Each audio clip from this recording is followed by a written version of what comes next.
550 bees.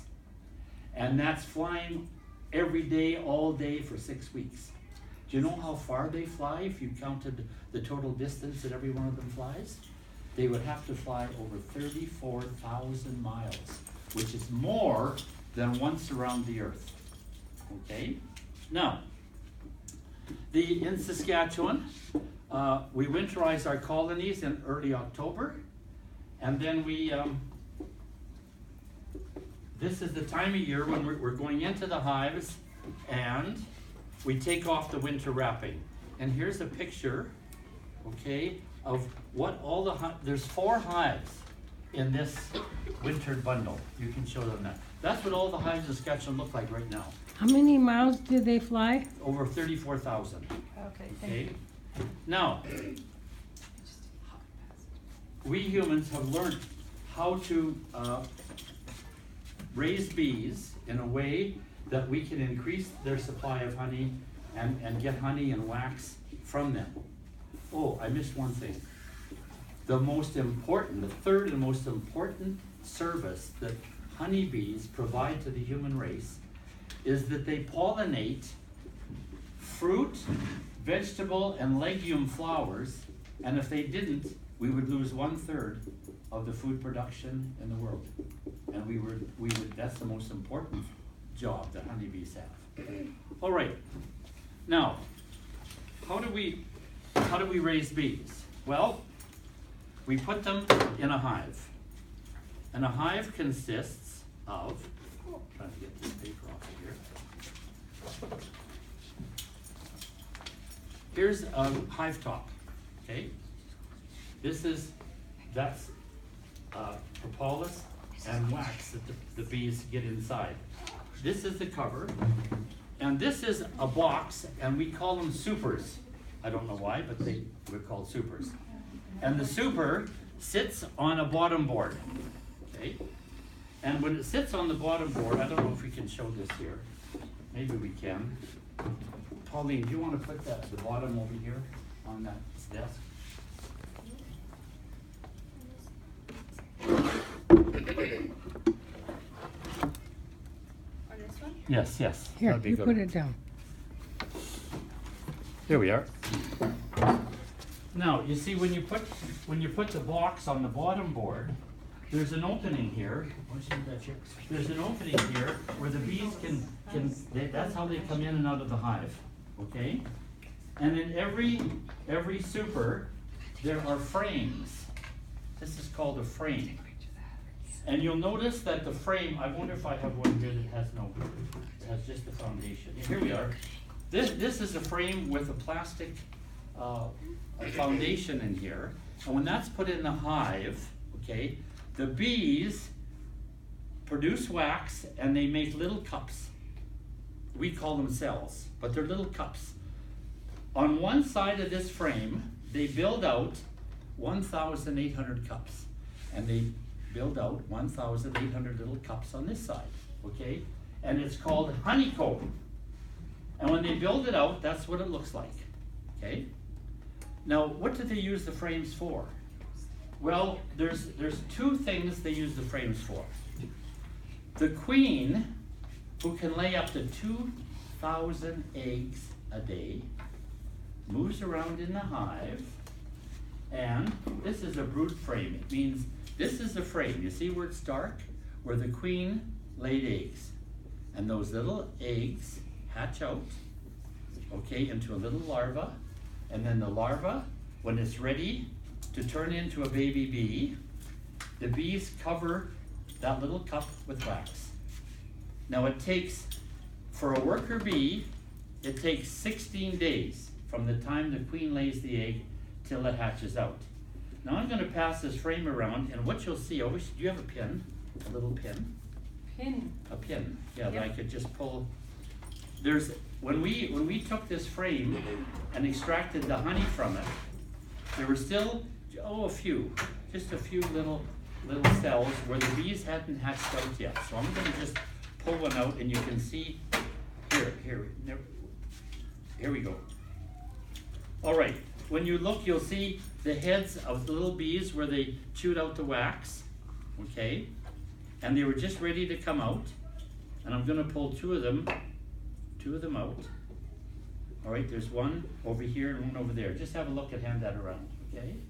So they use the honeycomb the queen uses it to lay eggs and produce more bees.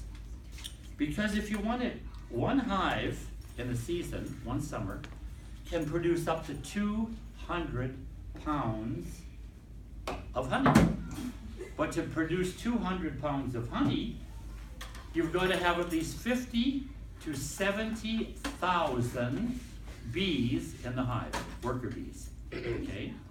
So she has to go around in the bottom two boxes is where the queen lays all her eggs, okay? And these are the honey frames.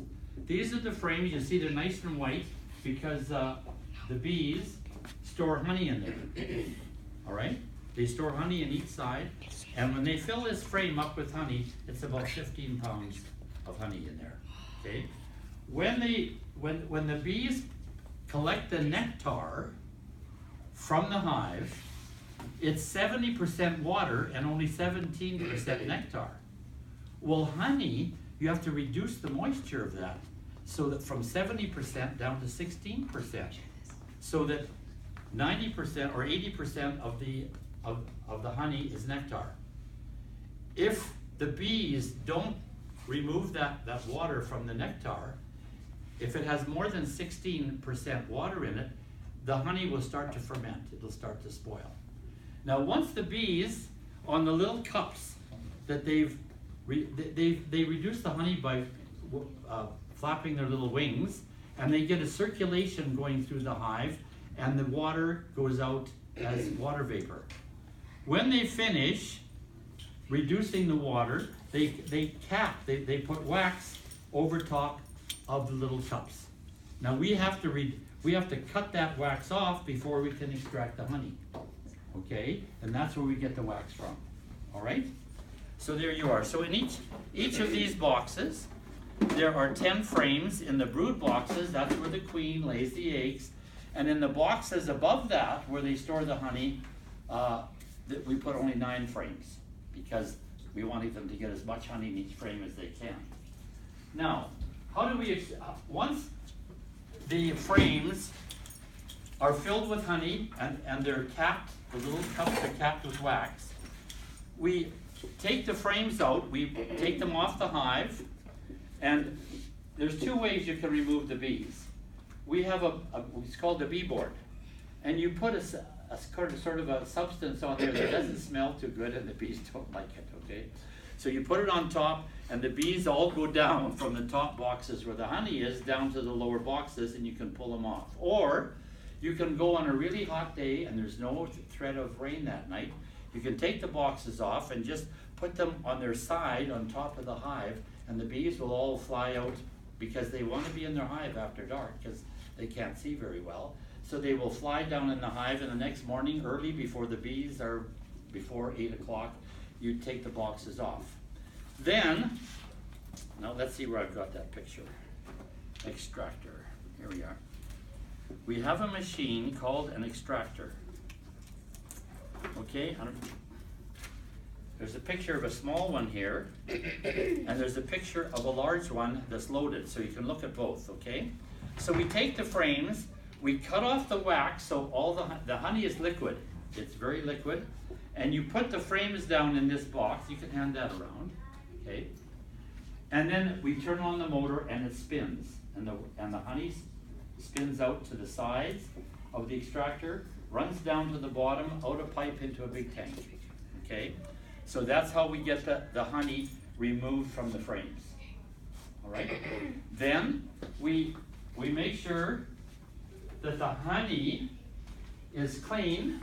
If there's any wax or bee parts in the honey, it floats to the top. So we heat the tank, and when the honey is clean, then we run the honey off into those containers that I showed you. Okay. Now, how do you work with the bees and not get stung? Well, we have once that book gets back, I'll show you the kind of we wear a suit, a bee suit, with gloves and a hood that has a screen, so the bees can't get at us, okay? And when you work with the bees, they don't like, bees are your friends. They're not your enemy. If you're walking down the street, you'll never get stung by a bee, because if they sting you, they die. They don't want to die. The only time that they get perturbed is when someone comes along and disturbs their hive. They will come out, there are guard bees,